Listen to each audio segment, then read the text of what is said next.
O Antigo Egito, como ele era visto antes do surgimento da egiptologia?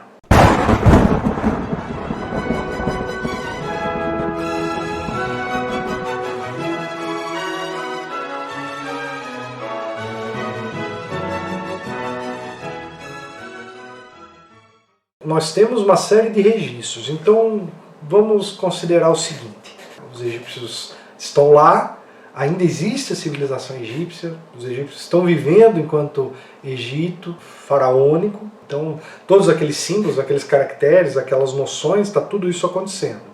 E o que os egípcios inspiravam para quem não era egípcio? Então nós temos, por exemplo, viajantes gregos que iam para o Egito na forma de peregrinação. E é curioso que esses gregos, eles admiravam o Egito. O Egito era como se fosse para os gregos o que a Grécia é para nós hoje. A gente considera a Grécia como um berço da sabedoria antiga, na cultura ocidental. Para os gregos, o Egito era o berço da cultura universal. Então é como se os gregos olhassem para os egípcios e pensassem: é ali que é o berço de tudo, é ali que é a origem de tudo. Os gregos visitavam o Egito e deixavam grafitos, que hoje a gente pode chamar esses grafitos de pichações. Ó, um exemplo aqui, nós temos um grafito de um grego que visitou o Egito na época em que o Egito estava sob controle grego.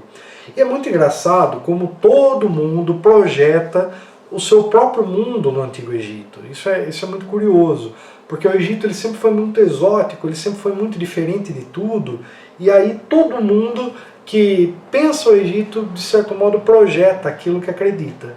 E os gregos, por exemplo, visitaram, né, o templo funerário de Amenhotep III. Esse templo funerário eles consideraram como se fosse as estátuas do faraó ali, como se fossem do personagem grego Menon. E até hoje se fala dos colossos de Menon como se fossem exatamente as estátuas desse personagem grego. E é curioso, porque um grego foi lá, chegou lá, viu as estátuas, não sabia que era do faraó, se sabia, voltou lá para a Grécia dizendo: achei os colossos de Menon. E aí um monte de grego começou a ir para o Egito para procurar os colossos, fazer peregrinação. Então é um dado curioso aí que até hoje a gente vai lá e a gente visita os colossos de Menon. Bom, na Antiguidade Tardia é muito interessante porque nós tivemos a Escola de Alexandria. E a Escola de Alexandria ela foi uma mescla dessa cultura grega, dessa cultura helenística que reunia todo mundo antigo, com a cultura ancestral do Egito. Então foi uma época em que o Egito estava sendo visto exatamente como isso, como um repositório de um conhecimento antigo, ancestral e sagrado que inspirava todas as culturas que naquela época, para nós hoje, são culturas do passado, mas naquela época elas já estavam ali se desbotando, algumas tinham poucos séculos, comparado com o Egito que já tinha milênios. Durante a Idade Média é interessante que o imaginário árabe e europeu também projeta suas crenças no Egito.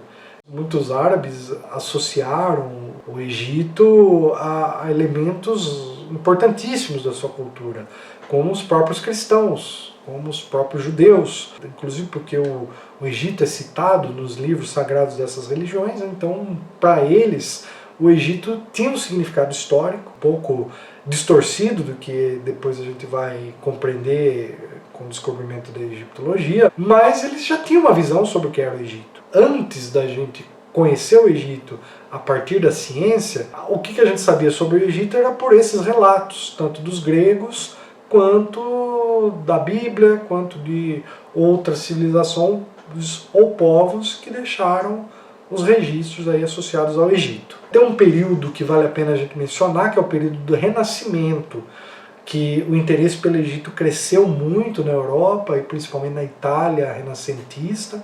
Nós estamos falando aqui de Florença, Gênova, Veneza, todas aquelas cidades ali, estados que eram repúblicas bastante importantes, repúblicas ou principados. Então algumas obras foram traduzidas do grego, outras do latim, remetendo ao Antigo Egito, com destaque para os chamados textos herméticos, que a partir de então começaram a ganhar uma dimensão sem precedentes. Interessante como isso faz sentido. Eu estava lendo há um tempo atrás um livro de Giordano Bruno, e o Giordano Bruno menciona o deus egípcio Thoth relacionado ao hermetismo. Então, muito interessante aquele livro da Frances Yates, Giordano Bruno e a tradição hermética, no qual ela mostra todos esses links aí dessa tradição.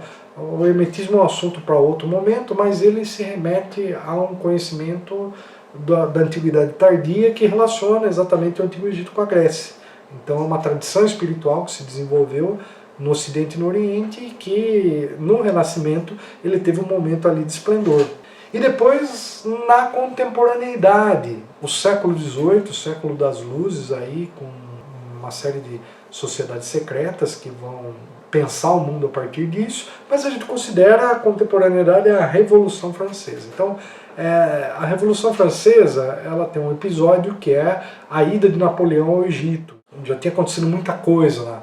A queda da Bastilha, já tinha acontecido o período ali de Robespierre, proclamado-se a República, enfim. A Revolução tinha ido da esquerda para a direita, já tinha andado por todos os cantos, e a França estava em disputas geopolíticas muito importantes com a Inglaterra, e por isso Napoleão vai para o Egito fazer uma campanha ali para bloquear o acesso da Inglaterra à Índia. E essa campanha, que ela foi um desastre em termos militares, ela foi um sucesso em termos científicos, porque o Napoleão foi para lá com uma equipe de cientistas, de pesquisadores, de artistas, que registraram uma série de monumentos na sua originalidade. Então esse registro do Napoleão é muito útil até hoje para a gente, porque de Napoleão até hoje muita coisa foi destruída, foi perdida, foi modificada, e graças a esse registro que a gente tem de Napoleão, a gente pode hoje ter uma ideia muito mais aprofundada sobre o que realmente aconteceu no Antigo Egito.